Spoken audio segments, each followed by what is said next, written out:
Good morning, students. My name is Yasmin and I am your science teacher. Today we are going to revise our unit number 6, Natural Resources, lesson number 12, Soil.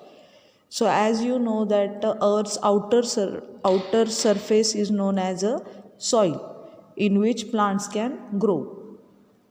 Plants are very important for animal as well as human life, and these plants can grow only in the soil. Then we are going to study about formation of soil, how this soil can form. So this soil can form into smaller particles of tiny rocks by the process weathering of rocks.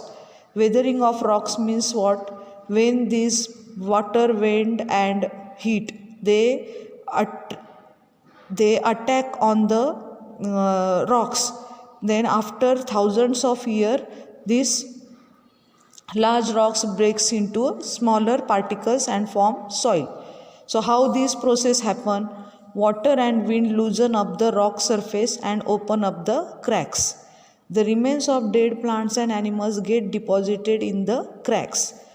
Plant roots go deep and speed up the weathering of rocks, and then the soil layer becomes deep enough for big trees to grow on it. Then we will revise the constituents of soil.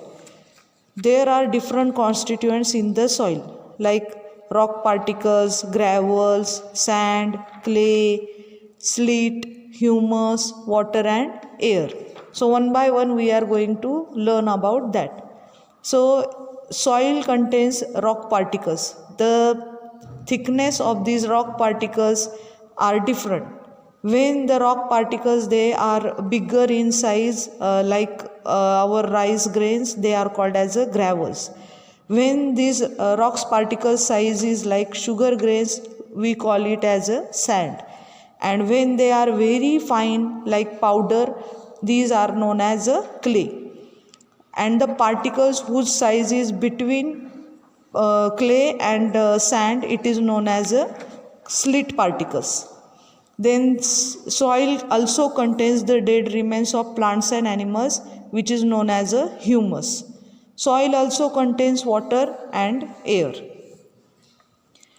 Then we learn about the types of soil. There are three types of soils: sandy soil, clay soil and loamy soil. In sandy soil, the particles of sand, they are more than the gravel and the clay particles. This type of soil cannot hold water for more time, or it contains very less amount of water. So this type of soil we can found it near river banks and in desert, and it is also near the seashore. Very small amount of plants can grow in this type of soil. Then second type of soil is clay soil. In clay soil, clay particles are more than the gravels and than the sand particles. This type of soil can hold more amount of water, but it cannot hold the air. So the plants like rice who need lot of water can grow in this type of soil. Another use of clay is for potters. Potters can use this clay soil to make pots. Then third type of soil is a loamy soil.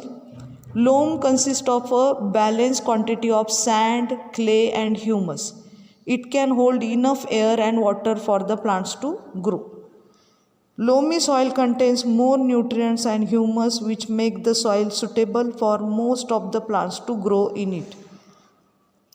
Then why soil is important? Soil is most important to us because its ability to lead the plants to grow.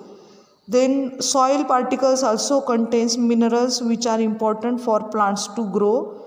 Then soil provides humus which contain different nutrients for the plants. Soil also contains water and air needed by the plants. Then in this soil, its color is different, means there are different colors of soil. Some soil is black, red, brown or grey. This color they got from the rocks, and these rocks contain different minerals in them. So that's why the soil is of different colors. Then this soil also provide the home for variety of animals like centipede, ant, earthworm.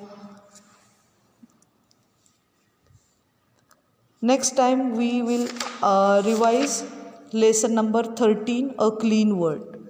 Thank you.